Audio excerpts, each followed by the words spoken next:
বাংলাদেশ সরকারের অধীনস্থ অপরাধ তদন্ত বিভাগ রেকর্ডিংটার কণ্ঠস্বর পরীক্ষা করে শেখ হাসিনার পরিচিত কণ্ঠের সাথে এর মিল খুঁজে পেয়েছে। বিশ্লেষণে রেকর্ডিংটিতে কোনো ধরনের সম্পাদনা, কাটাছেঁড়া বা বিকৃতির প্রমাণ পাওয়া যায়নি। অডিওটা কৃত্রিমভাবে অর্থাৎ সিনথেটিক্যালি জেনারেট হওয়ার সম্ভাবনাকে ইয়াশোট বলছে হাইলি আনলাইকলি, অর্থাৎ প্রায় অসম্ভব। বিবিসির অনুসন্ধানী প্রতিবেদনটা এতক্ষণে আপনার দেখে ফেলার কথা, যেই প্রতিবেদনে শেখ হাসিনার অডিও কলটা আছে যেখানে তিনি ছাত্রদের উপর গুলি করার কথা বলছেন। এই প্রতিবেদনের নানা ধরনের বিশ্লেষণ আপনি এতক্ষণে দেখে ফেলেছেন।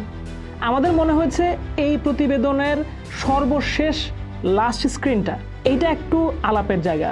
আমরা এই প্রতিবেদনের লাস্ট স্ক্রিনে দেখতে পাই বিবিসির পক্ষ থেকে আওয়ামী লীগের সাথে যোগাযোগ করা হলে আওয়ামী লীগ বলে, we can not confirm whether the tape recording referenced by BBC is authentic, but in any case it does not demonstrate any unlawful intention on the part of Sheikh Hasina. অর্থাৎ বিবিসির উল্লেখ করা টেপ রেকর্ডিংটি আসল কিনা তা আমরা নিশ্চিত করতে পারছি না, তবে যদি সেটা হয়ও এটি শেখ হাসিনার পক্ষ থেকে কোনো বেআইনি উদ্দেশ্যকে প্রমাণ করে না। এই বক্তব্যটিকে বলা যায় একটা ক্লাসিক নন ডিনায়াল বা কৌশলী অস্বীকৃতি। এখানে সরাসরি বলা হচ্ছে না যে এই কণ্ঠটা শেখ হাসিনার নয় বা রেকর্ডিংটা ভুয়া, বরং দুইটা অংশে বিভক্ত হয়ে একটা দুর্বল প্রতিরক্ষা ব্যবস্থা তৈরি করা হয়েছে।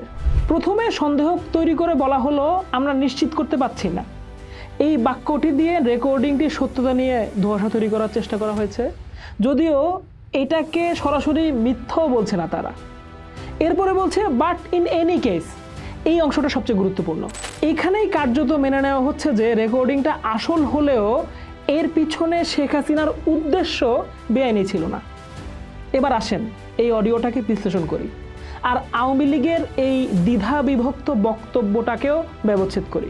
আমরা দেখব কেন রেকর্ডিংটার সত্যতা নিয়ে সন্দেহ প্রকাশের কোনো অবকাশ নেই, আর সাথে সাথে আমরা বিশ্লেষণ করব এই যে বেআইনি উদ্দেশ্য ছিল না এই দাবিটা আধুনিক রাষ্ট্র ব্যবস্থায় এই সময়ের মানবাধিকার আর নৈতিকতার দৃষ্টিকোণ থেকে কতটা যৌক্তিক। আওয়ামী লীগের সমর্থক বা সংশয়বাদীরা যেন কোনোভাবেই রেকর্ডিংটিকে ভুয়া বা এডিটেড বললে উড়িয়ে দিতে না পারে, সেজন্য বিবিসির করা এই ফরেনসিক বিশ্লেষণের খুঁটিনাটিটাও বোঝা আবশ্যক। কারণ বিবিসির দেওয়া প্রমাণগুলো এতটাই শক্তিশালী যে তা যে কোনো আইনি প্রক্রিয়ায় অকাট্য দলিল হিসেবে বিবেচিত হবার যোগ্যতা রাখে। বিবিসি বলেছে খোদ বাংলাদেশ সরকারের অধীনস্থ অপরাধ তদন্ত বিভাগ রেকর্ডিংটার কণ্ঠস্বর পরীক্ষা করে শেখ হাসিনার পরিচিত কণ্ঠের সাথে এর মিল খুঁজে পেয়েছে। কিন্তু বিবিসি কিন্তু এখানেই থেমে থাকেনি। তারা বিষয়টি আরও নিশ্চিত হওয়ার জন্য আন্তর্জাতিকভাবে খ্যাতিসম্পন্ন ও স্বাধীন অডিও ফরেনসিক বিশেষজ্ঞ প্রতিষ্ঠান ইয়ারশটকে দিয়ে এই রেকর্ডিংটা পুঙ্খানুপুঙ্খভাবে বিশ্লেষণ করায়। ইয়ারশট একটা অলাভজনক সংস্থা যারা মানবাধিকার লঙ্ঘনের মতো ঘটনায় অডিও প্রমাণ নিয়ে কাজ করে। আমাদের বুঝতে হবে ইয়ারশটের বিশ্লেষণ কোনো সাধারণ পর্যবেক্ষণ নয়, বরং এটা ছিল কঠোর বৈজ্ঞানিক পরীক্ষা। তাদের পর্যবেক্ষণের মধ্যে আমরা কয়েকটা ইন্টারেস্টিং জিনিস দেখতে পাই। বিশ্লেষণের রেকর্ডিংটিতে কোনো ধরনের সম্পাদনা, কাটাছেঁড়া বা বিকৃতির প্রমাণ পাওয়া যায়নি। অডিওটা কৃত্রিমভাবে অর্থাৎ সিনথেটিক্যালি জেনারেট হওয়ার সম্ভাবনাকে ইয়াশোট বলছে হাইলি আনলাইকলি, অর্থাৎ প্রায় অসম্ভব। ইয়াশোটের সবচেয়ে গুরুত্বপূর্ণ প্রযুক্তিগত প্রমাণ হলো ইএনএফ, ইলেকট্রিক নেটওয়ার্ক ফ্রিকোয়েন্সি। যখন কোনো ডিভাইস দিয়ে রেকর্ডিং করা হয় তখন বিদ্যুতের মেইন লাইন থেকে একটা সূক্ষ্ম ফ্রিকোয়েন্সি রেকর্ডিংয়ে চলে আসে, যাকে ইএনএফ বলে। যদি অডিওর ভিতরে কাটছাট থাকে বা এডিটেড হয় বা এআই দিয়ে তৈরি করা হয় তাহলে এই ইএনএফ প্যাটার্নে অসামঞ্জস্যতা দেখা যায়। ইয়ারশট শেখ হাসিনার রেকর্ডিংটি বিশ্লেষণ করে দেখেছে যে এটা একটা নিরবিচ্ছিন্ন এবং এর ভিতরে ইএনএফ সামঞ্জস্য, যা অকাট্যভাবে প্রমাণ করে যে অডিওটা একেবারেই রেকর্ড করা হয়েছে এবং কোনো বিরতি বা পরিবর্তন বা কাটাছেঁড়া করা হয়নি।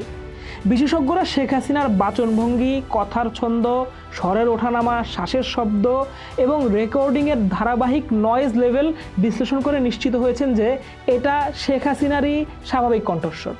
ইয়াশোট আরও জানিয়েছে যে রেকর্ডিংটি একটা কক্ষে স্পিকার ফোনে চলা কল থেকে রেকর্ড করা হয়েছে, যা এর উৎস সম্পর্কেও একটা স্পষ্ট ধারণা দেয়। সুতরাং বৈজ্ঞানিক দৃষ্টিকোণ থেকে রেকর্ডিংটার সত্যতা নিয়ে প্রশ্ন তোলার আর কোনো অবকাশ নেই। এটা অস্বীকার করা মানে বিজ্ঞানকে অস্বীকার করা। সবগুলিকে আয়োজন করতে বলছিল আপনি, মানে সবাইকে বলা হচ্ছে যে যেখান থেকে টিকাটা পারবো দেখে ফেলবে। আমার নির্দেশনা দেওয়া আছে, ওপেন নির্দেশনা দিয়ে দিচ্ছে। এখন লেখা লিখবেন, ব্যবহার করবে, যেখানে পাবে সেটা গুলি করবে। এখন প্রশ্ন হচ্ছে, একজন রাষ্ট্রপ্রধান বা একজন সরকার প্রধান কি এই নির্দেশনা দিতে পারেন? আমরা অডিওটাতে শুনলাম শেখ হাসিনা বলছেন, আমার নির্দেশনা দেওয়া আছে, ওপেন নির্দেশনা দিয়ে দিছি, এখন লিথাল ওয়েপন ব্যবহার করবে, যেখানে পাবে সেখানে গুলি করবে। একটু ভেবে দেখেন তো, এই শব্দগুলো কোনো যুদ্ধ ক্ষেত্রে শত্রু সেনার বিরুদ্ধে বলা কোনো সামরিক কমান্ডারের নির্দেশ নয়। এগুলো বাংলাদেশের প্রধানমন্ত্রীর কণ্ঠ থেকে নিঃসৃত হওয়া যাচাইকৃত নির্দেশনা, যা তিনি তার নিজের দেশের নিরাপত্তা বাহিনীকে দিয়েছেন নিজের দেশের নাগরিকদের বিরুদ্ধে, যাদের একটা বড় অংশ ছিল ছাত্র। এই দুটো বাক্য কেবল একটা ফোন আলাপের অংশ নয়, বরং এটা একটা রাষ্ট্রের তার নাগরিকের প্রতি মৌলিক অঙ্গীকার ভঙ্গের দলিল। এটা সেই বিপজ্জনক মুহূর্তের প্রতিচ্ছবি, যখন একজন শাসক তার জনগণকে প্রতিপক্ষ হিসেবে গণ্য করেন এবং রাষ্ট্রীয় ক্ষমতার চূড়ান্ত অপব্যবহারের দরজা খুলে দেন। আওয়ামী লীগ এই রেকর্ডিংয়ের পেছনের উদ্দেশ্য নিয়ে প্রশ্ন তুললেও এখানে মূল প্রশ্নটি উদ্দেশ্য নিয়ে নয়। মূল প্রশ্নটি হলো, একজন গণতান্ত্রিক দেশের সরকার প্রধান কি আদৌ এই নির্দেশনা দিতে পারেন? উত্তরটা তাত্ত্বিক, আইনি, ঐতিহাসিক এবং নৈতিক প্রতিটা দৃষ্টিকোণ থেকেই দ্ব্যর্থহীনভাবে না। প্রথমত, এই নির্দেশ আন্তর্জাতিক আইন এবং মানবাধিকারের সার্বজনীন নীতির উপর সরাসরি আক্রমণ। জাতিসংঘের মানবাধিকারের সার্বজনীন ঘোষণা এবং বেসামরিক ও রাজনৈতিক অধিকার সংক্রান্ত আন্তর্জাতিক চুক্তি অর্থাৎ ICCPR অনুযায়ী প্রতিটি মানুষের জীবনের অধিকার অলঙ্ঘনীয়। বাংলাদেশ ICCPR এ স্বাক্ষরকারী একটা দেশ, ফলে এর বিধানগুলো মেনে চলতে আইনত বাধ্য। যেখানেই পাবে গুলি করবে, এই হুকুম জীবনের অধিকারকে শুধু লঙ্ঘনই করে না, বরং এটিকে উপহাস করে। এটি নির্বিচারে জীবন কেড়ে নেওয়ার একটা লাইসেন্স, যা আধুনিক সভ্যতার যে কোনো মানদণ্ডে অকল্পনীয়। আন্তর্জাতিক অপরাধ আদালতের রোম সংবিধি অনুযায়ী যখন কোনো বেসামরিক জনগোষ্ঠীর উপর নির্বিচারে বা পরিকল্পিতভাবে আক্রমণ চালানো হয়, তখন তা মানবতা বিরোধী অপরাধ। শেখ হাসিনার নির্দেশ এই অপরাধের দুটি মূল উপাদানকেই ধারণ করে। প্রথমত, পরিকল্পিত অর্থাৎ সিস্টেমেটিক আক্রমণ, যেখানেই পাবে তারা গুলি করবে। এই বাক্যটি কোনো বিচ্ছিন্ন ঘটনা নয়, এটা একটা সুনির্দিষ্ট নীতি বা পরিকল্পনার ইঙ্গিত দেয়।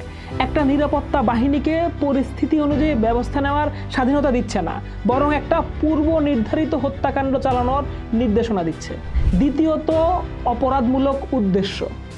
এই ধরনের মামলায় অভিযুক্তের অপরাধমূলক উদ্দেশ্য বা ইন্টেনশন প্রমাণ করা সবচেয়ে কঠিন, কিন্তু শেখ হাসিনার নিজের কণ্ঠের এই রেকর্ডিংটি সেই উদ্দেশ্যের প্রমাণের জন্য একটা অকাট্য দলিল। তিনি পরিষ্কারভাবে প্রাণহানির উদ্দেশ্যে প্রাণঘাতী অস্ত্র অর্থাৎ লিথাল ওয়েপন ব্যবহার করার কথা বলেছেন।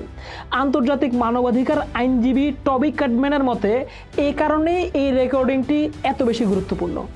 ছাত্র জনতার বিক্ষোভ ছিল মূলত তাদের গণতান্ত্রিক অধিকারের প্রকাশ। সেই অধিকারকে সম্মান জানানোর বদলে প্রাণঘাতী শক্তি দিয়ে তা দমন করার নির্দেশ দেওয়া শান্তিপূর্ণ সমাবেশের অধিকারের উপর নির্লজ্জ হস্তক্ষেপ। রাষ্ট্রবিজ্ঞানের মূল ভিত্তি হলো সামাজিক চুক্তি, যেখানে জনগণ তাদের জীবন ও সম্পদ রক্ষা করার জন্য রাষ্ট্রকে বল প্রয়োগের একচেটিয়া অধিকার দেয়। এর বিনিময়ে রাষ্ট্র নাগরিকদের নিরাপত্তা নিশ্চিত করে। কিন্তু যখন সরকার প্রধান নিজেই নাগরিকদের হত্যা করার নির্দেশ দেন, তখন সেই চুক্তি ভেঙে চুরমার হয়ে যায়। রাষ্ট্র তখন রক্ষকের ভূমিকা থেকে সরে গিয়ে ভক্ষকের ভূমিকায় অবতীর্ণ হয়। এটি পরিষ্কারভাবে আইনের শাসনের মৃত্যু। একটা সভ্য সমাজে বল প্রয়োগ নিয়ন্ত্রিত হয় কঠোর আইন ও পদ্ধতির মাধ্যমে। কখন, কোথায় এবং কি পরিমাণ শক্তি প্রয়োগ করা হবে তা আইন দ্বারা নির্ধারিত থাকে। যেখানেই পাবে গুলি করবে, এই নির্দেশ সেই আইনের শাসনকে সম্পূর্ণরূপে ধ্বংস করে দেয়। এটি পুলিশ ও নিরাপত্তা বাহিনীকে আইন প্রয়োগকারী সংস্থা থেকে বিচার বহির্ভূত জল্লাদে পরিণত করে।